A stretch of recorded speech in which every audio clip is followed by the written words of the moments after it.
মূলত ভারতে বাংলাদেশের সহকারী হাইকমিশনে হামলা, আজমির শরীফ দখলের ষড়যন্ত্র এবং সংখ্যালঘুদের উপর নির্যাতনের প্রতিবাদে বাবরি মসজিদ দিবস মূলত উপলক্ষে ভারতীয় দূতাবাস অভিমুখে এই তারা যাত্রা শুরু করেছে। আমরা রয়েছি গুলশান 2 এই মুহূর্তে। সেই গুলশান 2 থেকে সরাসরি দেখানোর চেষ্টা করছি, যারা মূলত কিছুক্ষণ আগে এই সংগঠনটির মুখপাত্র শরীফুল হাদি তিনি কথা বলেছেন এবং সংগঠনের দুজন নেত্রী কথা বলেছেন। তারা মূলত বলছেন যে আজকে ভারতীয় দূতাবাসে তারা 6টি দাবি মূলত রেডি করে মূলত স্মারকলিপি প্রদান করছেন। সেই 6টি দাবির মধ্যে প্রথমত তারা বলছে যে ভারতীয় যে দূতাবাস বাংলাদেশ আগরতলায় যে বাংলাদেশ দূতাবাসে ভারতীয় উগ্রবাদী সন্ত্রাসী বাহিনী সন্ত্রাসী যে সংগঠনগুলো রয়েছে তারা হামলা চালিয়েছে। সেই হামলার তারা মূলত বিচারের দাবিতে আজকে প্রথম মূলত এটি তারা দাবি করেছেন। দ্বিতীয় যে দাবিটি সেটি হলো তারা বলছে যে দ্বিতীয় দাবিতে বলা হয়েছে যে ভারতে বাংলাদেশে যে বিভিন্ন সময় তারা সংখ্যালঘু যে সকল নির্যাতন হয়নি এবং সেটি ভারতীয় মিডিয়াগুলো তারা এক প্রকার প্রোপাগান্ডা এবং গুজব ছড়াচ্ছে, সেটি বন্ধের জন্য তারা দাবি জানিয়েছেন। এছাড়া তারা দাবি জানিয়েছেন যে বাবরি মসজিদে হামলা হয়েছে সেটির নিন্দা জানিয়েছেন এবং এছাড়া তারা বলেছেন যে আজমির শরীফ যে দখলের ষড়যন্ত্র চলছে সেই ষড়যন্ত্র প্রতিবাদ তারা জানিয়েছেন সেই স্মারকলিপিতে। এছাড়া জানিয়েছেন যে ভারতে যে সকল সংখ্যালঘু রয়েছে, বিশেষ করে রয়েছে মুসলিম, বৌদ্ধ, খ্রিস্টান এবং দলিত শ্রেণী যারা রয়েছেন, তাদের দলিত শ্রেণী যারা সংখ্যালঘু রয়েছেন সেই সংখ্যালঘুর নিরাপত্তা নিশ্চিতের জন্য তারা মূলত এই স্মারকলিপিতে উল্লেখ করেছেন এবং সেই সকল বিষয়গুলোতে তারা বলছেন যে আরো এগুলো সহ বেশ কয়েকটি তারা কিন্তু দাবি উত্থাপন করে মূলত তারা বলছেন যে আজকের এই স্মারকলিপি দেওয়ার মূলত উদ্দেশ্য এই ভারতের অভ্যন্তরে যে সকল অস্থিরতা তৈরি হয়েছে এটি নিয়ে ইনকিলাব মঞ্চ এবং বাংলাদেশের জনগণ চিন্তিত এবং এই চিন্তিত বাংলাদেশের যে মানুষ যে চিন্তিত সেটি যেন আমলে নিয়ে এই স্মারকলিপিটি তারা গ্রহণ করেন এবং স্মারকলিপি দেওয়ার জন্যই মূলত ইনকিলাব মঞ্চের নেতাকর্মীরা এই মুহূর্তে গুলশান 2 থেকে যাত্রা শুরু করেছেন। গুলশান 2 থেকে মূলত যাত্রা শুরু করলেও আরেকটি বিষয় আপনাদেরকে যেটি জানাবো সেটি তারা বলছেন যে ভারতীয় দূতাবাসের অভিমুখে যে যাত্রা শুরু করেছেন সেটিতে এই মুহূর্তে পুলিশ কিন্তু সামনে আমরা দেখছি একটি মানব প্রাচীর তৈরি করেছে এবং এই নিরাপত্তা বেষ্টনী উপেক্ষা করে ইনকিলাব মঞ্চের নেতাকর্মীরা আসলে সামনে এগুতে পারেন কিনা এটি দেখার বিষয় তারা বলছেন। এবং যে স্মারকলিপি প্রদানের উদ্দেশ্যে তারা যে যাত্রা শুরু করেছে সেই স্মারকলিপি প্রদানের উদ্দেশ্যে এখন গুলশান 2 এই মুহূর্তে রয়েছে। গুলশান 2 থেকে এগিয়ে আসছে সেই র্যালি তারা এই র্যালিতে তারা মূলত স্মারকলিপি প্রদানের উদ্দেশ্যেই যাত্রা শুরু করেছেন এবং পুলিশ বলছে যে তাদেরকে কোনো ধরনের উচ্ছৃঙ্খল বা অপ্রীতিকর কোনো ঘটনা যেন না ঘটে সেটি তারা নিশ্চিত করতে চাচ্ছেন। পুলিশের পাশাপাশি কিন্তু আনসার ব্যাটালিয়ন যে পুলিশ রয়েছেন সেই পুলিশের সদস্যরা রয়েছেন, এছাড়া রয়েছেন সেনাবাহিনীর সদস্য। সব মিলে বলা চলে যে আজকে এখন দেখা যাক কোনো অপ্রীতিকর কোনো ঘটনা আসলে ঘটে কিনা।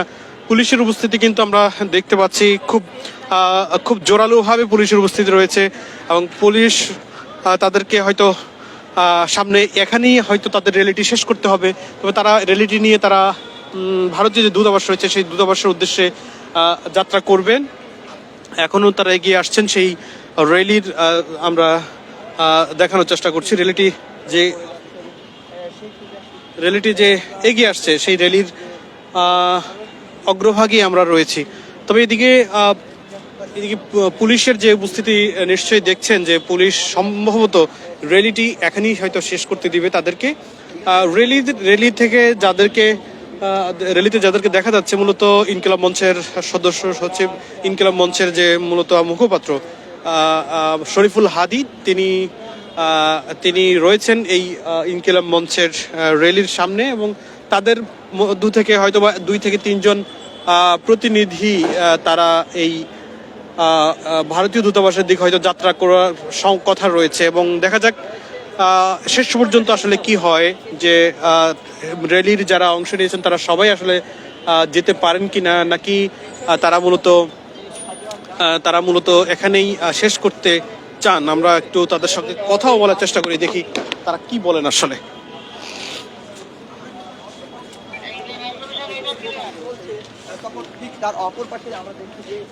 একটু যদি আলাদা করে বলতেন আজকের মূলত স্মারকলিপিতে কি দাবি জানাচ্ছেন? আচ্ছা, আমরা হচ্ছে এই যে আগরতলায় ভারতের সহকারী হাইকমিশনে হামলা এবং ভারতে আজমির শরীফ দখলের যে পায়তারা করছে এই যে বিজেপি সরকার, এবং ভারতে যে এই বিভিন্ন ধরনের যে এই যে মাইনরিটিস যে অ্যাটাক, এর প্রতিবাদে আমরা হচ্ছে একটা প্রতিবাদ লিপি জমা দিব। আমরা একটা হাইকমিশনে, ভারতীয় ইন্ডিয়ান হাইকমিশনে একটা প্রতিবাদ জমা দিব। আমি একটু কাইন্ডলি বলতে চাই, দেখুন আমাদের কাছে এই ইন্ডিয়ান এম্বাসিতে দেওয়ার জন্য এই স্মারকলিপি রয়েছে। আমরা প্লিজ একটু কথা, দেখুন আমাদেরকে যেটা বলতে চাই, আমরা যদি চাইতাম আজকে অন্তত এখানে কয়েক হাজার লোক জড়ো করতে পারতাম।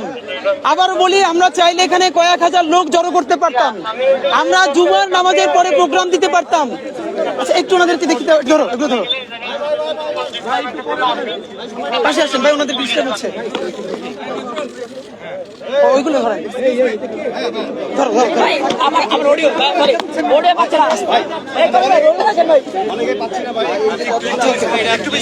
আচ্ছা, মিডিয়াকে হেল্প করো।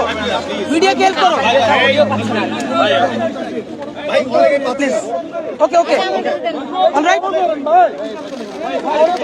একটু বড় করে নাকি ভাই, আমরা ভাই জায়গা বড় করেন।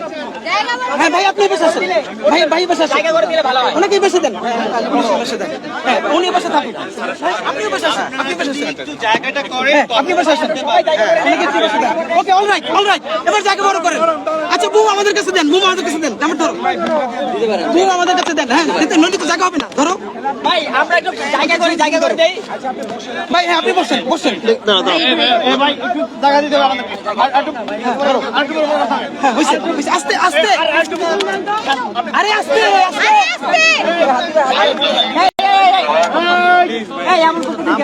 বসো কোরআনটা বসে বুম ধরো।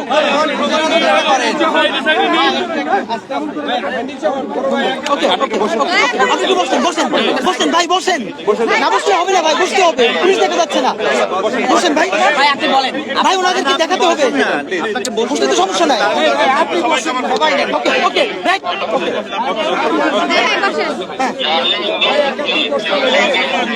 এক্সকিউজ মি, দেখুন আমরা জানাতে চাই, আজকে আমরা যদি চাইতাম এখানে হাজার হাজার লোক সমবেত করতে পারতাম।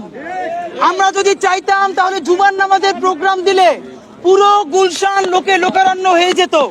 যাতে লোক সংখ্যা কম হয়, আমরা আমাদের বাংলাদেশের উপরে ভারত যেই তথ্য সন্ত্রাস চালাচ্ছে, আই রিপিট, ভারত যেই তথ্য সন্ত্রাস চালাচ্ছে আপনারা জানেন। টুইটার ভেসে যাচ্ছে, কোটি কোটি টুইট অ্যাকাউন্ট থেকে টুইট করা হচ্ছে বাংলাদেশে নাকি শাখা সিঁদুর পরে কোনো হিন্দু নারী ঘর থেকে বের হতে পারছে না।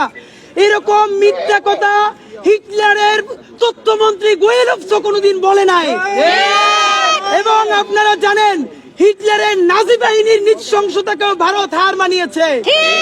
আমরা আজকে এমন দিনে ইন্ডিয়ান এম্বাসিতে স্মারকলিপি নিয়ে যাচ্ছি, যেই দিন 1992 সালের আজকের দিনে 800-1000 বছরের পুরনো ঐতিহ্য বাবরি মসজিদকে তারা ধ্বংস করে ধ্বংসের লীলায় মেতে উঠেছিল। আপনারা জানেন গত অন্তত 1 শতাব্দীতে কোন ধর্মীয় উপাসনালয় উদযাপন করে রাষ্ট্রের মদতে, রাজনৈতিক দলের মদতে ভাঙা হয়েছে গত 100 বছরের পৃথিবীর ইতিহাসে এরকম নাই। দ্বিতীয় বিশ্বযুদ্ধে নাজিরা যখন আক্রমণ করেছে, তারাও এরকম কোন উপাসনালয় হামলা করে ধ্বংস করেছে, এর কোন নজির নাই যেটা ভারত করেছে 1992 সালে। সুতরাং আমরা আপনাদেরকে বলতে চাই, আজকে 6 ডিসেম্বর সেই বাবরি মসজিদ হত্যার দিবস, বাবরি মসজিদ ধ্বংসের দিবস, এবং সেই বাবরি মসজিদের অনুকরণে এখন তারা আরো একটি নতুন জায়গা দখল করতে চাচ্ছে। 1000 বছরের ঐতিহ্যবাহী যেটা শুধু মুসলমানদের প্রাণ নয়, হিন্দু, মুসলিম, বৌদ্ধ, খ্রিস্টান, সারা বিশ্বের লক্ষ লক্ষ মানুষ যে আজমির শরীফ দরগায় প্রতিবার আসে, যেটা মানুষের শান্তির একটি মিলন কেন্দ্র, সে আজমির শরীফকে, সম্প্রীতির কেন্দ্রকে দখল করার জন্য তারা নতুন ন্যারেটিভ নির্মাণ করেছে। তারা বলেছে যে আজমির শরীফেও নাকি তাদের শিব মন্দির ছিল এবং তাদের আদালতে মামলা হয়েছে, আগামী 20 তারিখ সেইটা শুনানি হবে। এর মানে আপনি ধরে রাখেন বাবরি মসজিদের বড় 20, 30, 40 বছর পরে আজমির শরীফকেও তারা দখল করে শিব মন্দির বানায় ফেলবে। সুতরাং বাংলাদেশ শুধু না, সারা বিশ্বের সমস্ত শান্তিকামী মানুষদের তরফ থেকে আমরা ইন্ডিয়ান এম্বাসিকে জানাতে চাই, আজমির শরীফ দখল করলে এর পরিণতি হবে অত্যন্ত ভয়াবহ।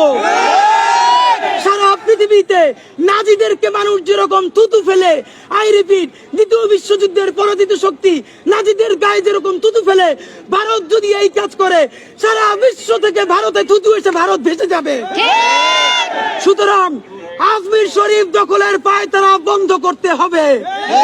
নাম্বার 2, শুধু মুসলমান নয়, আপনারা জানেন ভারতের 15% মুসলমান, যেটা সংখ্যায় কোটি কোটি, অথচ তারা সরকারি চাকরিতে 3%-এর বেশি পায় না। আমি প্রত্যক্ষভাবে আপনাদেরকে বলতে চাই, বাংলাদেশের মাইনরিটি নিয়ে ইন্ডিয়া কথা বলে তার আগে তাদের লক্ষ কোটি বার তওবা করে আসা উচিত। কারণ গত 50 বছরে ভারত তাদের মাইনরিটির উপরে যেই জুলুম, অত্যাচার, নির্যাতন করেছে, সারা এশিয়ার কোন দেশ তার 10 ভাগের 1 ভাগও করতে পারে না।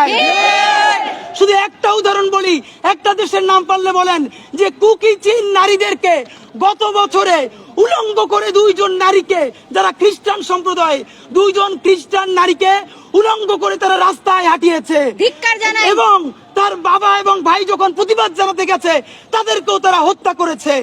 এবং আর কয়েকদিন আগে উত্তরপ্রদেশের সম্বল মসজিদে তারা দখলের পায়তারা করেছে।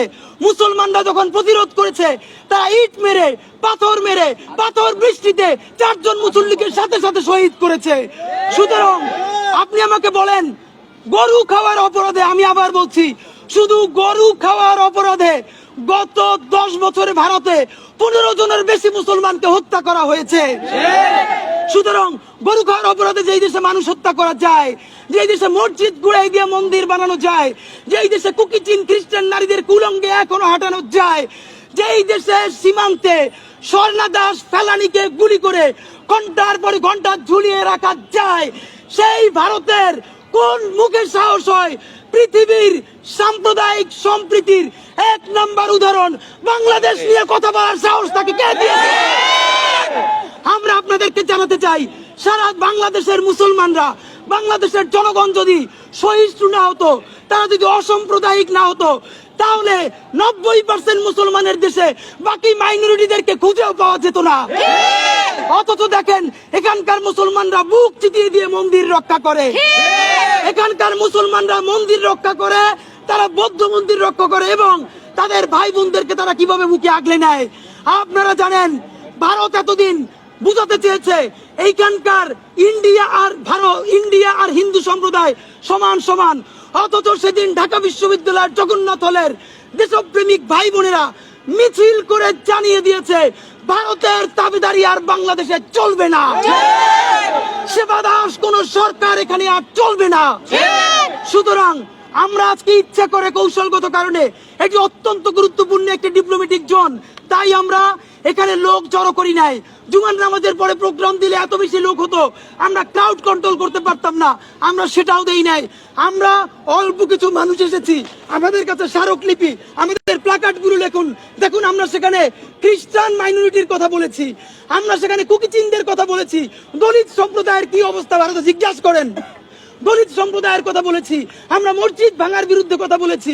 সুতরাং আমরা আমাদের প্রশাসনের ভাইদের কাছে অনুরোধ জানাই, এইটা শুধু বাংলাদেশের উপর আক্রমণ না, ছাত্র জনতার উপর আক্রমণ না, এই আক্রমণ তো পুলিশের উপরও। সুতরাং আমাদের পুলিশ ভাইদেরকে ঠিক করতে হবে, বাংলাদেশ নিয়ে ভারত যে বিশ্ব মিডিয়ায় তথ্য সন্ত্রাস করছে, যেই অগাধ মিথ্যাচার করছে, তারা কি সেটাকে রাখতে দিবে নাকি তার বিরুদ্ধে তারাও প্রতিরোধ করে তুলবে? সেটা যদি তারা করে, আমরা ছাত্র জনতার পক্ষ থেকে আবেদন জানাই, প্লিজ আপনারা আমাদেরকে গাইড করে নিয়ে যান। এখানে যদি কোনো উশৃঙ্খলা হয় আমরা দায় নিব। আমাদের ভাইরা লাইনের মধ্যে প্রত্যেক জন দাঁড়িয়ে আছে, এখানে কোনো দুষ্কৃতিকারী কেউ কিছু করতে পারবে না ইনশাআল্লাহ। কিন্তু আমরা জানাতে চাই এই ছাত্র জনতার পক্ষ থেকে যে স্মারকলিপি ইন্ডিয়ার এম্বাসির সামনে গিয়ে আমরা তাদের হাতে তুলে দিতে আসতে চাই শান্তিপূর্ণ ভাবে। আমরা সেই ভারত না যেখানে বাংলাদেশের সহকারী হাই কমিশনে হামলা করে পতাকা উড়িয়ে দিয়ে ছিন্ন ভিন্ন করা হয়েছে। আমরা এত অসভ্য রাষ্ট্র না। আমার শত্রু দেশ যদি হয় তার হাই কমিশনের নিরাপত্তা, বাংলাদেশের যদি আইন শৃঙ্খলা বা আইনে উদিত ব্যর্থ হয় ছাত্র জনতা সেই নিরাপত্তা দিবে ইনশাআল্লাহ। সুতরাং আমাদের পুলিশ ভাইদের কাছে, আইন শৃঙ্খলা রক্ষক আইনি ভাইদের কাছে বিনীত অনুরোধ, প্লিজ আপনারা কাজ করে আমাদের